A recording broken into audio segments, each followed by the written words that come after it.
여러분 안녕하십니까? 본격 밀리터리 팟캐스트 밀떡 시작하겠습니다. 고현준입니다. 반갑습니다. 안녕하세요. 박찬준입니다. 안녕하세요. 정명섭 작가입니다. 네, 자 밀떡 시작했습니다. 지난 시간에 이제 제가 돌아온 이후에 유튜브 컨텐츠 올라간 걸 봤습니다. 보셨죠? 네. 예, 저도 봤습니다. 편집을 많이 했던데. 네, 원래 많이 합니다. 그 레미제라블인가요? 맞습니다. 네. 민중이 뒤집어 엎죠. 네. 여러분, 우리 밀떡을 사랑해 주시는 여러 밀떡 여러분. 뒤집어 엎으실 수 있습니다.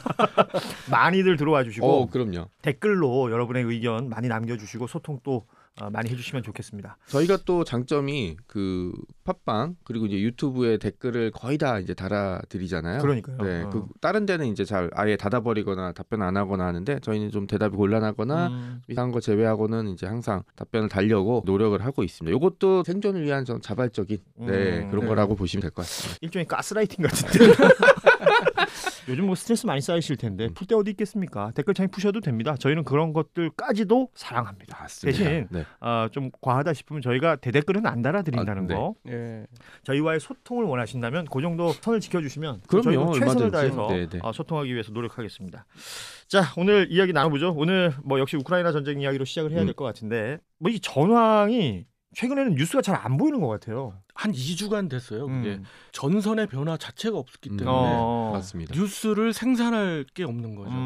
다만 그럼에도 불구하고 다시 말해서 그게 무엇을 뜻하냐면 그만큼 치열하게 전쟁을 치르고 있다는 얘기예요. 좀 소규모든 대규모든 굉장히 치열하게 벌어지고 있고 또 북쪽 쪽에서는 다른 루트를 뚫으려고 러시아에 사실 대규모 공세가 있었는데 뭐 모두 격파가 됐어요. 그래가지고 그런 것들이 영상에서도 공개가 됐잖아요. 예. 그런 걸 볼 때 전선은 조용하지만 치열하다 이렇게 보시면 되겠습니다. 얼마 전에 우크라이나군 장교가 러시아군 장교의 노획 문서를 공개한 적이 있는데 여기 보면은 1차 대전 때 독일군이 운영했던 돌격중대 랑 유사한 스톰 제트라고 이제 여기서 명명하더라고요. 돌격 중대 같은 거를 편성해서 운영한 게 나오더라고요. 스톰 제트. 네, 이쪽에서는 그냥 정식 명칭인지는 모르겠지만 그냥 그렇게 문서에 나와 있었고요. 여기 보면은 일반적인 군소대 병력이 아니라 화력을 집중시킨 중대급 병력을 이제 도심지 전투에 이제 밀어넣는. 그러니까 스탈린그라드에서 최소한의 규모가 그렇죠. 있네. 네, 스탈린그라드에서 소련군이 방어를 엄청나게 하니까 독일군이 공병 부대를 투입해서 돌파를 하려고 했었는데 그것과 좀 유사한 사례가 그러니까 누구 말 맞다나 21세기 무기를 가지고 19세기 방식으로 싸우는 거죠. 네. 이게 전쟁이라는 게 뭐 우리가 현장에 안 있으니까 네. 이게 뭐 정확하게는 모르겠습니다만 보여지는 것들이나 보도되는 것들만 보면 그 역사서 속에서 보던 것들하고 큰 차이가 없어요. 그렇죠. 아주 옛날의 방식들이 이제 다시 등장해서 그러니까 그게 뭐 굉장히 이슈가 되는데 이를테면 이런 거죠. 보급이 차량도 딸리고 막 그러다 보니까 말을 3,000피를 동원하겠다 이런 얘기도 있고요. 그리고 뭐 마차가 등장하지를 않나. 말 가지고 전쟁한 건 저 고대 그리스부터 아니에요? 그렇긴 하고 1차 대전 때나 2차 대전 때도 많이 사용하긴 했는데 전장이 좀 엉망이 되거나 차량이 들어갈 수 없을 정도로 엉망이 되는 뭐 진흙탕이라든지 건물들이 부서져 있는 상황이면 최소한 도로가 확보가 안 되면 그럼 말이 이제 훨씬 나을 수도 있고 또 이제 참호라든지 그리고 참호로 둘러싸고 참호 전투라고 부르잖아요. 참호를 가지고 양쪽이 진짜 코앞에서 총을 쏘고 수류탄 던지고 급조한 이제 무기 같은 거 있거든요. 뭐 야전삽이라든지 방망이 같은 방망이에 못 거의 백병정 수준 아니에요? 그런 것도 영상들이 이제 드론에 찍혀서 계속 올라오고 있더라고요. 이거 진짜 뭐 막 싸움 되는 것 같기도 하고. 그렇습니다. 21세기 대명천지에 이런 일들이 벌어지고 있습니다. 그 공수부대 투입한다는 얘기는 뭐예요? 공수부대 VDV라고 그러죠. 그 VDV 공수부대가 투입이 되는 것은 그동안에 이제 공수부대가 굉장히 와해가 됐는데 이제 다시 재편성을 해서 바흐무트에서 주로 러시아 쪽에서 했던 게 이제 용병들이잖아요. 그렇죠. 와그너 그룹 용병들인데 워낙 피해가 크다 보니까 거의 절반 정도 죽거나 다쳤다고. 대안으로 등장하게 이제 정규군이 이제 등장하는 것이고요. 우리 도감청 관련해가지고 유포가 됐던 그 정보가 있잖아요. 그 문서의 진위 여부를 떠나서 저는 개인적으로 그 문서가 거의 90% 정확하다고 보고요. 거기 그것 때문에 뭐 러시아 쪽을 굉장히 강조했던 유튜버들이나 혹은 우크라이나만 너무 빨던 유튜버분들이 다 놀랬는데 그래도 그나마 다행인 건 우리 밀떡이 얘기했던 숫자나 그런 것들이 대충 맞아 들어갔다는 점에서 좀 위안이 저도 됐고요. 대한민국 최고의 이 밀리터리 팟캐스트가 뭐지? 그렇죠. 여기서 확인할 수가 있는 거예요. 예. 갑자기 또 그런 생각도 들면서 동시에 이제 거기서 많은 또 정보들을 우리가 유추할 수가 있습니다. 그렇죠. 예. 그래서 이 우크라이나 전에 대해서 지금 얼마나 급박하고 어떤 면에서 우크라이나가 불리하고 어떤 면에서 러시아가 유리한지를 또는 반대로 어떤 면에서 러시아가 불리하고 어떤 면에서 우크라이나가 유리한지를 알 수가 있겠더라고요. 그러니까 지금 도감청 관련해서 나왔던 문건들 중에서 우리하고도 연결되는 게 이제 결국 이게 탄이 없다는 거 아니에요. 155mm 탄이 공세의 중심인데 이게 예상보다 많이 소모가 됐던 거죠. 유럽 같은 경우는 이제 군축을 너무 많이 해서 뭐 살집을 빼는 정도가 아니라 이제 뼈가 앙상한 정도로 남았고 그 이전에는 그러니까 21세기 넘어와서는 이게 대규모 전쟁은 없을 거다. 화력도 없을 거다라고 생각해서 뭐 탱크도 버리고 전투기도 치우고 막 포탄을 여러 번 얘기했지만 이거 관리하는데 돈 들거든요. 그럼요. 그러니까 이것도 없애고 했는데 하루에 막 6만 발, 7만 발 이렇게 쓰면 지금 뭐 만 발 단위로만 얘기를 해도 한 달에 30만 발인데 155mm 30만 발이면 적어도 SBS 빌딩 정도는 크기는 잡아먹거든요. 그리고 또 유지해야 되는 나라는 별로 없어요. 미국도 지금 공장을 재생해서 만드는데 하루아침에 이게 뭐 컨디션이 좋아지지 않고 딱 하나 남은 게 이제 민주주의 국가의 조병창.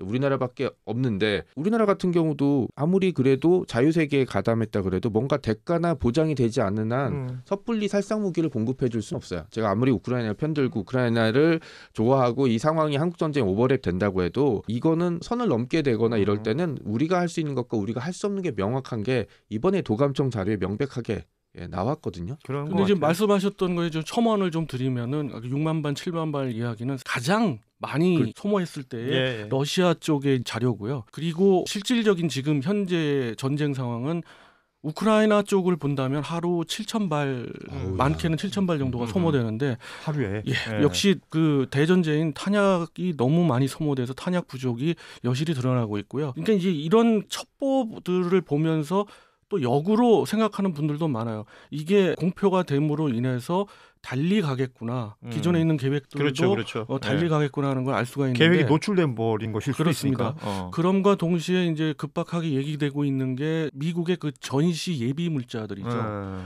대한민국 같은 경우에도 2005년도에 이제 여러분들은 이제 잘 모르실 수도 있어요. 그 전에는 뭐 몇백만 발을 우리가 또 받았지만 그 이후에도 50만 발 가량을 전시 예비 물자를 처리를 못해서 미국이 거의 생산 단가 수준으로 해서 제한을 했어요. 근데 그거를 대한민국이 받았거든요.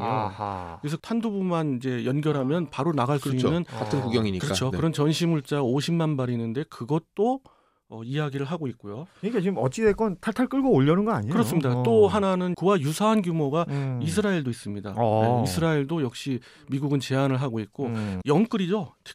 막 다 끌어모으는 거예요. 그래서 어찌됐든 5월, 4월 말부터 5월에 있을 대결전에 대비를 하는 거죠. 특히 도감청 자료도 그렇고 이제 기후가 너무 나빠지고 있고 러시아군의 공세 때문에 우크라이나가 이제 봄에 공세하겠다라고 했던 게 여기저기서 이제 뒤로 밀렸다라는 얘기도 나오고 있거든요. 생각해 보세요. 전쟁 난 지금 1년 지났잖아요. 뭐 물자 얘기 많이 해요. 근데 나는 여기서 사람이 빠지면 안 된다고 생각해. 병사들은 지금 어떤 상태일까? 병력 피해 규모도 그 감청 자료에서 너무 여실히 드러났는데 거의 사실과 90% 일치한다고 저는 봅니다. 또 우리가 예측한 거하고 맞아 들어가는데 정확하게는 우크라이나의 지금 전 사상자 숫자가 13만 명을 넘어가고 있고요. 진짜 이렇게 얘기를 하면서도 정말 이 전쟁은 없어야 된다. 피해야 된다는 게 여실히 드러나고 러시아는 22만 명 수준을 넘어갔습니다. 그 자료에 의하면 그게 3월 말 자료인데 현재 상황인 거죠. 계속해서 전사자가 계속 그렇게 늘어나고 있는데 지금 말씀하신 숫자가 전사자만이잖아요.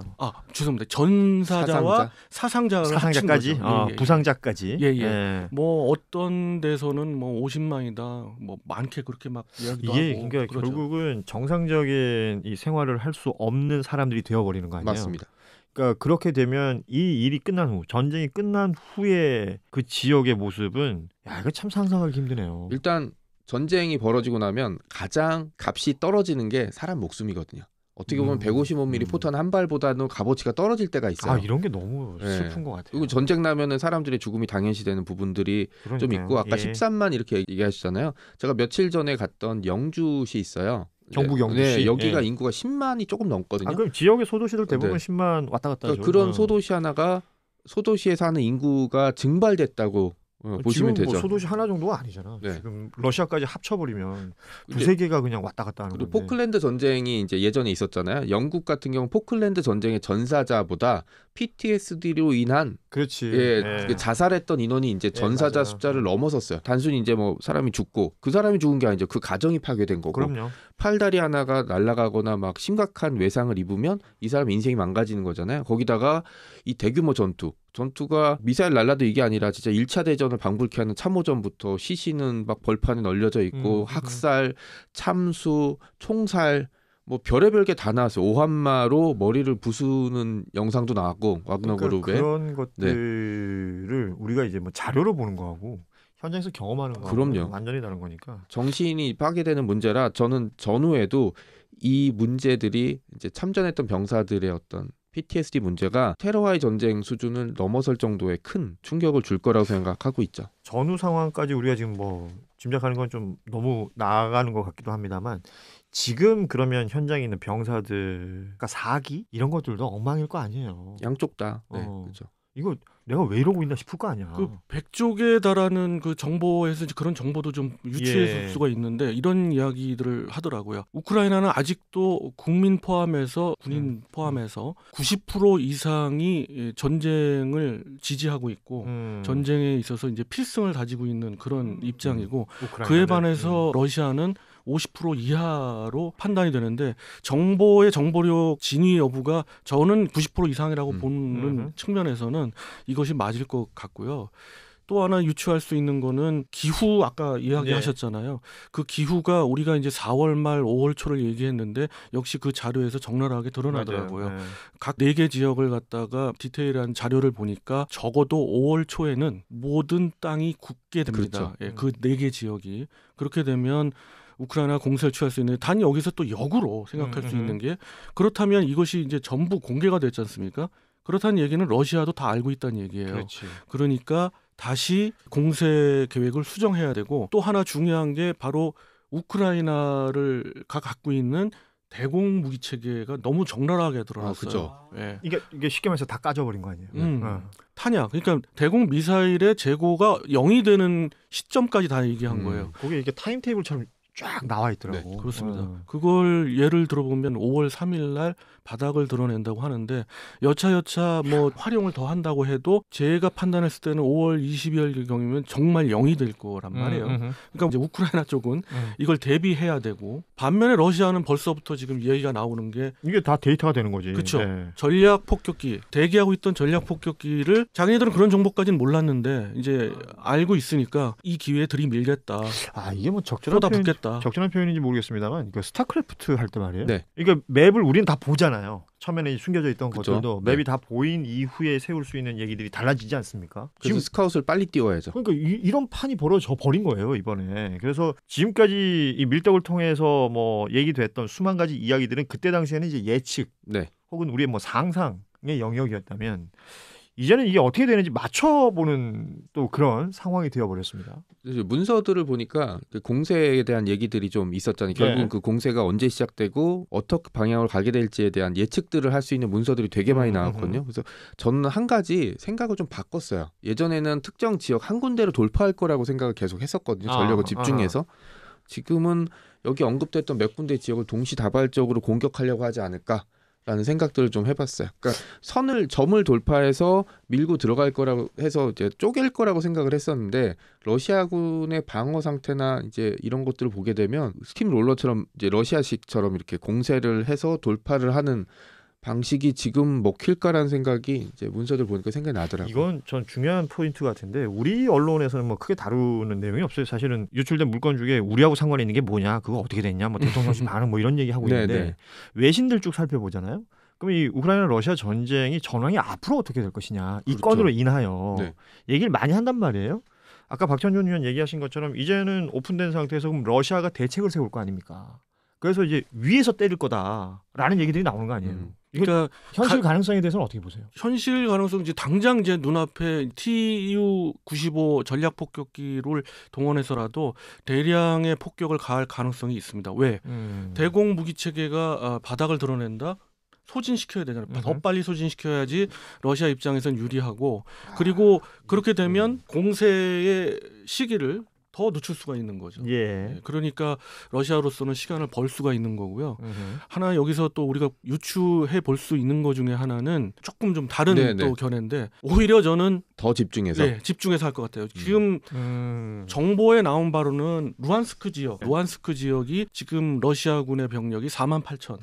48,000. 그 다음에 지금 아주 그냥 더 격전이 벌어지는 바흐무트를 위시한 그 지역이, 도네츠크 지역, 그렇죠. 도네츠크 지역이 두 파로 나누어졌지만 전체 합치면은 53,000이 넘어갑니다. 그러니까 굉장히 이제 많은 병력들이 있는데, 그에 반해서 자포리자와 그리고 헤르손은 놀라울 정도로 병력이 그 절반 이하, 3분의 1이란 말이에요. 그래요?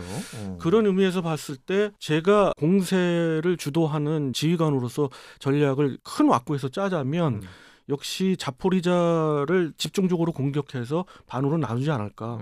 그래서 그 연결고리를 끊고, 그리고 젤렌스키에서 말하는 거에서 어느 정도 힌트를 얻을 수가 있는데, 크림반도를 6월, 7월까지 탈환하겠다는 얘기잖아요. 이제 그걸 만약에 실현한다고 봤을 때는 자포리자 쪽으로 해서 완전히 이제 연결고리를 차단해야죠. 그리고 북쪽, 그러니까 도네츠크와 루안스크 쪽은 계속 묶어두기 위한 공세. 그러니까 어떤 면에서는 정 작가님 이야기도 맞지만 좀 더 세밀히 본다면 주공은 아래쪽, 그리고 조공은 위쪽.